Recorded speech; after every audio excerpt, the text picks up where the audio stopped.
In our car-loving country, we don't feel neutral about our choices for transportation. Growing up, whose heart didn't race when we spotted a Mustang, El Camino, or GTO?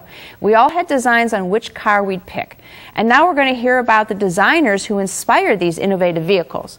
Derek Moore is here to take us back to the drawing board. Derek is the Western Reserve Historical Society Crawford Curator of Transportation. So welcome, welcome. Thank you.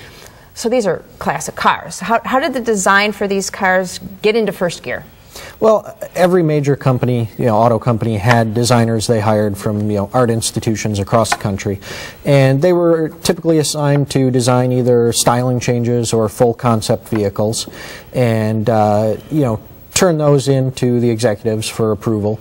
And, fortunately, people like Bill Porter from General Motors saved some of their artwork over time, and that's what's making this exhibit possible. Okay, so you talked about the exhibit. It's called Designing an Icon, Creativity and the American Automobile. What can we learn if we park ourselves outside there and go in? Basically, you'll be able to learn about design in the auto industry, looking at original artworks of vehicles like the Charger and the Trans Am. You'll also get to see cars that full concept cars that never actually got produced in any way.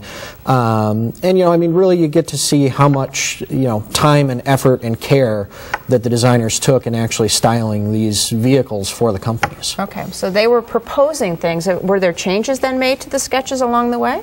Oh yeah, all the time, all the time.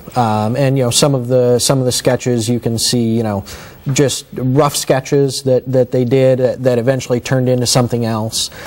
So yeah, there's all of that can be seen in the exhibit. So how long did it take for someone to go from the drawing board to the the design line and putting out the cars? Yeah, that timeline could vary a lot based on whether you were the designer was doing a styling change for say a model year or doing a full concept car. And it would always have to meet the approval of the executives to be able to move any further. So the executives, is that why some of the designs would just run out of gas and never make it to the showroom floors? Yeah, basically, if the executives at one of the big companies, Ford, GM, Chrysler, didn't like a concept or a styling change, it would just get shot down and the drawing would get tucked away in a filing cabinet.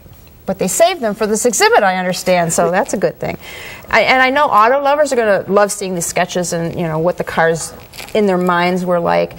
But how about non-auto enthusiasts? The spouses and those who might be visiting. Is there something in it for them? Yes, I believe there is. I mean, I'm one of the auto enthusiasts, but I think one of the really kind of cool things about the exhibit is that basically every American could go through and say, oh, there's a Ford or there's a Chevy when they're out driving around on the road. When you're looking at design work like this, artwork like this, it's not labeled Chevy or Ford. So you might look at a piece and say, oh, well, that's clearly a concept for Chevy, and when you check the exhibit guidebook, it's actually a design for Chrysler.